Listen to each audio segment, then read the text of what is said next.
बिस्मिल्लाहिर्रहमानिर्रहीम। Welcome to Naeem's virtual academy. जेको आहे सो लास्ट क्लास में असां डिस्कस कयो 1956 जो वारो कॉन्स्टिट्यूशन, जंहिंमें जेको आहे असां 56 वारे कॉन्स्टिट्यूशन जो थोरो ओवरव्यू ॾिनो त 56 वारो कॉन्स्टिट्यूशन कॾहिं आयो। चौधरी मोहम्मद अली ॾिनो 23 मार्च 1956 ते जेको आहे सो प्रोमलगेट थियो। ठीकु आहे, 1956 वारे आर्टिकल जेको आहे सो कॉन्स्टिट्यूशन में 234 आर्टिकल आहिनि ऐं जेको आहे 6 अपेंडिक्सिस आहिनि। ठीकु आहे, ऐं प्लस में जेको आहे सो पार्लियामेंट्री फॉर्म हुयो कॉन्स्टिट्यूशन जो। पार्लियामेंट जे बारे में पढ़ियोसीं त पार्लियामेंट में छा आहे, एग्ज़ेक्टिव जेको सुप्रीम पावर जेको आहे सो हुनखे अलाह खे आहे, सॉरी जेको एग्ज़ेक्टिव पावर जो हूंदो उहो प्रेसिडेंट खे आहे। प्रेसिडेंट फुल होली सोली जेको आहे सो हेड आहे कंट्री जो। ठीकु आहे, पर उहो कुझु अहिड़ा पावर्स आहिनि जेके प्राइम मिनिस्टर जी कंसल्टेशन खां सवाइ यूटिलाइज़ या इस्तेमालु नथो करे सघे। उन खां पोइ असां जेको आहे प्राइम मिनिस्टर जे पावर्स जे बारे में पढ़ियोसीं त जेको प्राइम मिनिस्टर हूंदो उनखे प्रेसिडेंट जेको आहे सो अपॉइंट कंदो आहे ऐं प्रेसिडेंट उनखे जेको आहे सो लाहे कोन थो सघे। ओसी ताईं नथो लाहे सघे जेसीं ताईं जेको आहे सो प्राइम प्रेसिडेंट खे इहा ख़बर पक न हुजे त जेको आहे सो प्राइम मिनिस्टर साहिब सां गॾु जेको आहे सो नेशनल असेंबली जा मेंबर मेजॉरिटी न अथसि गॾु। जेकॾहिं मेजॉरिटी हुन सां गॾु आहे त प्रेसिडेंट खे इहो पावर न आहे त हू जेको आहे प्राइम मिनिस्टर खे जेको आहे सो लाहे सघे। ठीकु आहे, ॿियो हुन में प्राइम मिनिस्टर जे बारे में पढ़िया। प्राइम मिनिस्टर जेको आहे सो सोल जज आहे। प्रेसिडेंट प्राइम मिनिस्टर जेको आहे सो छा आहे, जेको गवर्नमेंट जो हेड आहे मुल्क जो हेड केरु आहे, प्रेसिडेंट आहे ऐं गवर्नमेंट जो हेड जेको आहे सो प्राइम मिनिस्टर आहे। ठीकु आहे, प्राइम मिनिस्टर खां पोइ पाण पढ़ियो जेको आहे so one house of parliament. Parliament जो जेको आहे सो हिकिड़ो हाउस हूंदो जंहिंमें नेशनल असेंबली हुई, सेनेट कोन हुई, जंहिंमें 300 सीट्स जेको आहे सो डिस्ट्रीब्यूट हुयूं नेशनल असेंबली ॿिनि प्रोविंसिस जे हिसाब सां। ठीकु आहे, उन में पैरिटी जे इशू खे जेको आहे सो मेंटेन रखियो वियो हुयो। 300 जनरल सीटूं, 10 माइन जूं मुख़्तस माइन लाइ या औरतुनि लाइ जेको आहे सो मुख़्तस कयल सीटूं हुयूं। ठीकु आहे, पोइ आयासीं असां फेडरल सिस्टम ते। त फेडरल सिस्टम छा हो, फेडरल सिस्टम में जेको आहे सो 3 लिस्टुनि ते डिस्ट्रीब्यूट थियल हुयो federal system. Federal list, current list, federal list, provincial list ऐं कनकरेंट लिस्ट। ठीकु आहे, उन्हनि 3 लिस्टुनि में जेको आहे सो डिफरेंट सब्जेक्ट्स जेको आहे सो मैंशन कयल आहे। फलाणी फेडरल लिस्ट में कहिड़ा सब्जेक्ट ईंदा, प्रोविंशियल लिस्ट में कहिड़ा सब्जेक्ट हूंदा या ऐं जेको आहे कनकरेंट लिस्ट में कहिड़ा सब्जेक्ट हूंदा। ठीकु आहे, हाणे प्रोविंशियल जेको आहे सो स्ट्रक्चर जे बारे में हूंदो आहे। प्रोविंशियल स्ट्रक्चर में हिकिड़ी प्रोविंसिस में जेको आहे सो नेशनल असेंबली हूंदी या प्रोविंशियल असेंबली हूंदी जंहिंमें इलेक्टेड मेंबर्स हूंदा हुया। ठीकु आहे, ऐं उतां जेको प्रोविंसिस जो जेको हेड हूंदो, नॉमिनल हेड जेको हूंदो उहो गवर्नर हूंदो। जीअं सेंटर जो मुल्क जो जेको प्रेसिडेंट हो सेरिमोनियल हेड, होॾे नॉमिनल हेड जेको आहे सो गवर्नर हूंदो। ऐं जेके रियल पावर्स हूंदा सूबे जा, उहे रियल पावर्स जेको आहे सो इंजॉय कंदो। फुल पावर्स जेके हूंदा रेस्टेड जेके हूंदा उहे हूंदा चीफ मिनिस्टर्स वटि। ठीकु आहे, चीफ मिनिस्टर जेको आहे फुल अथॉरिटी चीफ मिनिस्टर्स हूंदा। ठीकु आहे, हाणे प्रोविंशियल स्ट्रक्चर ते पाण पढ़ियो त हाणे जेको आहे सो नेक्स्ट जेको आहे सो इंडिपेंडेंट जुडिशरी हुई। इंडिपेंडेंट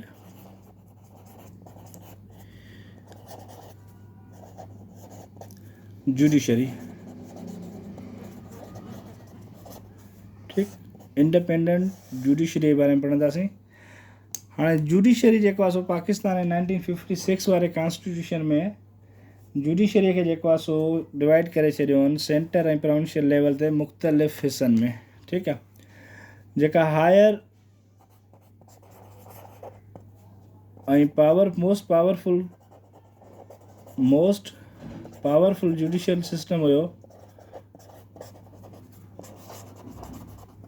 सिस्टम हुयो उहो हुयो सुप्रीम कोर्ट। ठीकु आहे, that was established in the center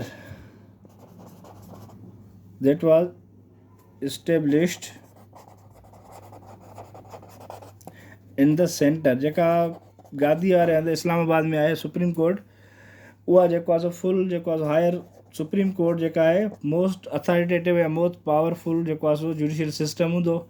उन खां पोइ जेको आहे डिवाइड कयो वियो सूबनि में जेको आहे हायर कोर्ट्स या हाई कोर्ट्स। ठीकु आहे, ऐं सब ऑर्डिनेट कोड्स, सब ऑर्डिनेट कोड्स, ठीकु आहे। हायर कोर्ट्स ऐं सब ऑर्डिनेट कोर्ट्स जेको आहे प्रोविंसिस लेवल ते जेको आहे सो उन्हनि इंट्रोड्यूस करायूं। त सूबनि में जेको आहे सो छा हूंदो, हाई कोर्ट हूंदियूं ऐं जेको आहे सो जेके सिविल कोर्ट्स आहिनि या तालके जी लेवल ताईं हिननि ताईं सिविल कोर्ट, नंढियूं कोर्ट्स आहिनि, लोअर कोर्ट्स आहिनि, उन्हनि खे सब ऑर्डिनेट कोर्ट्स चयो वेंदो आहे, ठीकु आहे। हिननि में डिस्ट्रीब्यूट कयो वियो हुयो, ठीकु। ऐं जेके हाई क्लास जा हायर केसिस हूंदा उहे सुप्रीम कोर्ट में ॿुधा वेंदा, ऐं विद इन द प्रोविंसिस जेके प्रोविंशियल इशूज़ हूंदा, लेजिस्लेशन सां रिलेटेड हूंदा या क्रिमिनल या जेको आहे सो सिविल जा इशूज़ हूंदा, उहे जेको हायर कोर्ट्स ऐं सब ऑर्डिनेट कोर्ट्स प्रोविंशियल लेवल ते रिज़ॉल्व कंदी, ठीकु आहे। माना जुडिशरी खे इहा आज़ादी ॾिनी वई। उनखां पोइ फंडामेंटल राइट्स कहिड़ा छा कया हुयो, fundamental rights, fundamental rights,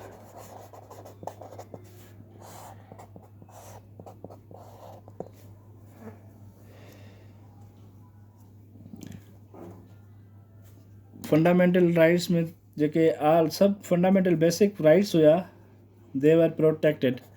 all the fundamental rights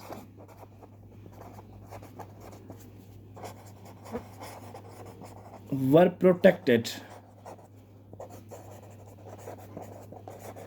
जेके बेसिक राइट्स हुया उहे प्रोटेक्ट थियल हुया, जेको आहे सो ऐं जेको आहे सो एंड द जेके सिविल ऐं पॉलिटिकल राइट्स हुया, सिविल एंड पॉलिटिकल राइट्स जेके हुया उहे जेको आहे सो माण्हुनि जे हथ में ॾेई छॾनि, that were given in the hands of people,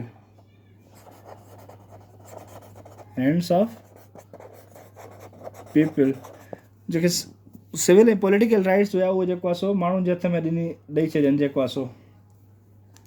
पर उन्हनि खे केॾी महिल जेको आहे सस्पेंड करण जी अथॉरिटी सेंटर वटि हुई, but the authority to suspend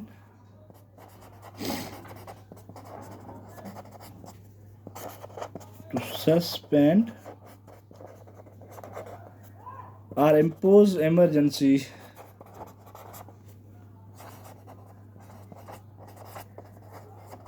ठीकु आहे। पर उन्हनि पावर्स खे, फंडामेंटल राइट्स खे जेको आहे सो सस्पेंड ऐं जेको आहे सो एमरजेंसी हणण जी अथॉरिटी जेको आहे सो कॉन्स्टिट्यूशन जे हिसाब सां हिन खे फेडरल वटि हुई, ठीकु आहे। त उनखे चाहे केॾी महिल सस्पेंड करे सघे थी ऐं जेको आहे सो केॾी महिल उन्हनि ते एमरजेंसी लागू करे सघे थी। इस्लामिक प्रोविजन्स कहिड़ा हुया, इस्लामिक कैरेक्टर या प्रोविजन्स, ठीकु आहे।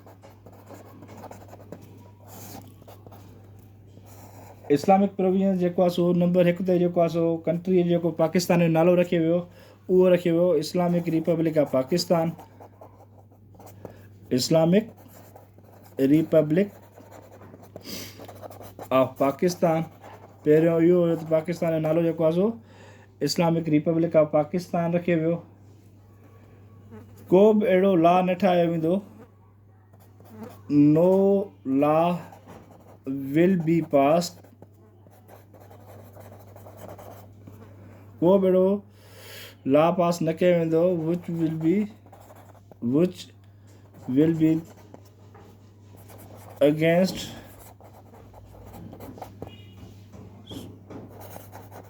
कुरान एंड सुन्ना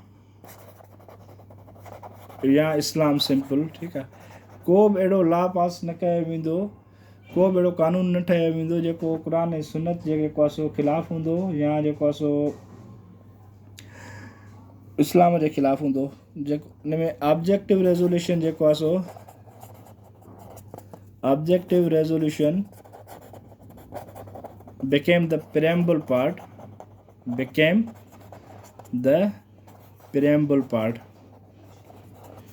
ठीकु आहे। ऑब्जेक्टिव रेज़ोल्यूशन जेको आहे that became the preamble part of the constitution, ठीकु आहे। उन में छा हुयो, sovereignty belongs to Almighty Allah, all power belongs to Almighty Allah। पर जेको आहे सो जेके उहो पावर एक्सरसाइज़ कराईंदो आहे उहो पंहिंजे बंदनि खां कराईंदो आहे जेके इलेक्टेड या सिलेक्टेड हूंदा आहिनि, ठीकु आहे। ॿियो हिन में जेको इस्लाम हुयो that was not declared as state religion. Islam was not declared as state religion. जो ॿियूं कम्यूनिटीज़ हुयूं, ॿियूं जेको आहे सो माइनॉरिटीज़ हुयूं, उन्हनि जो अलॻि अलॻि जेको आहे सो रिलीजन्स हुया, पर इस्लाम खे जेको आहे सो कान स्टेट जो रिलीजन न डिक्लेयर कयो आहिनि. हालांकि इहो डिक्लेयर कयो आहे त sovereignty belongs to Allah. President बि मुस्लमान थींदो, प्राइम मिनिस्टर बि मुस्लमान थींदो, ठीकु आहे, पर स्टेट जो जेको रिलीजन हो इस्लाम न हुयो, ठीकु आहे. ॿियो छा थियो, हिकिड़ी उलमा जेको आहे सो शूरा क़ाइमु कई वई या कमेटी इस्टेब्लिश कई वई, ठीकु आहे, जेका एग्ज़ामिन कंदी जेके लॉज ठहंदा उहे जेको आहे सो अगेंस्ट जे इस्लाम त न आहिनि, इस्लाम जी जेको आहे सो दायरे में आहिनि, अगेंस्ट रिलीजन त न आहिनि, इस्लाम मां ॿाहिरि त न आहिनि, माना उन्हनि खे उहे एग्ज़ामिन कंदी. जेके रूल्स ऐं रेगुलेशन या जेके शयूं थियनि थियूं इम्प्लीमेंट करण लाइ वञूं था, उहे इस्लाम जे दायरे जे अंदरि आहिनि, ठीकु आहे. इन्हनि शयुनि खे एग्ज़ामिन करण लाइ हिकिड़ी वर्किंग कमेटी ठाही वई उलमास जी, जो कमु इहो हो त उन्हनि खे डिस्कस करणु उन्हनि शयुनि खे, ठीकु आहे. हाणे वर्किंग कॉन्स्टिट्यूशन कहिड़ी हुई,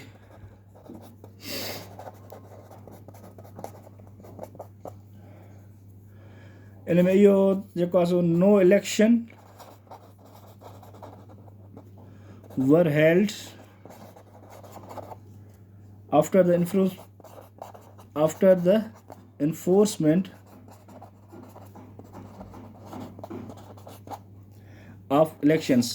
हिकिड़ो दफ़ो इलेक्शन्स थी वियूं त ॿियो दफ़ो कॉन्स्टिट्यूशन अची वियो, उन खां पोइ जेको आहे इलेक्शन्स न थियूं. It was finally